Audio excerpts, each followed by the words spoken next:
The Auditor General has presented the financials of the Postbank for the past 3 years, and the bank recorded disclaimer audit outcomes for this period, meaning its financial records cannot be verified.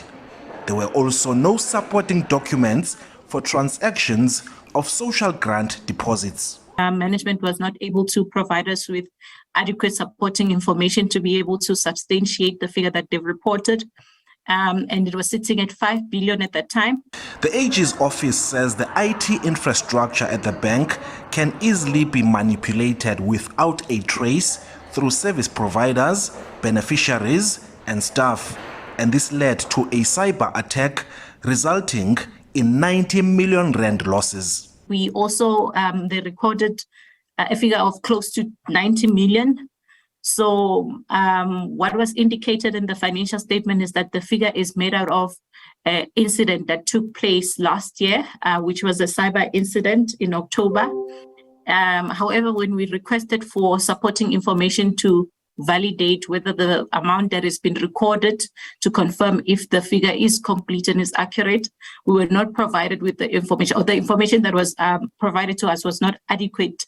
The bank says it's now strengthening its internal controls. That's one of the initiatives present that we're working on through the IT modernization, to make it a point that we create the necessary firewalls, we create the necessary security, and we hive off our infrastructure from that of SABC, so as to make it a point that we've got the sufficient controls around our IT environment to limit and to minimize the scourge of the fraudulent activities.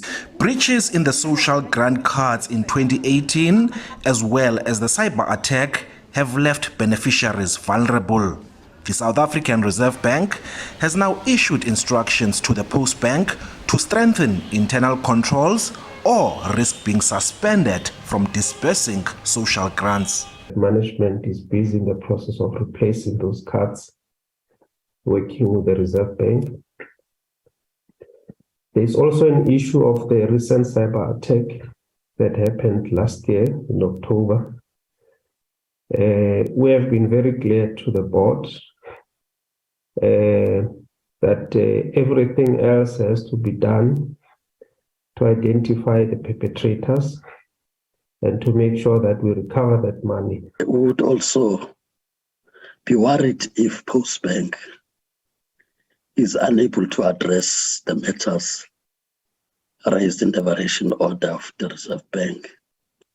As already stated by the Auditor General, that can also bring us a crisis of beneficiaries that may not be paid.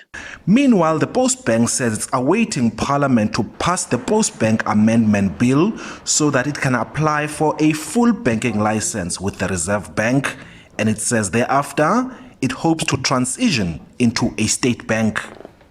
Tulelani Philip, SABC News, Parliament.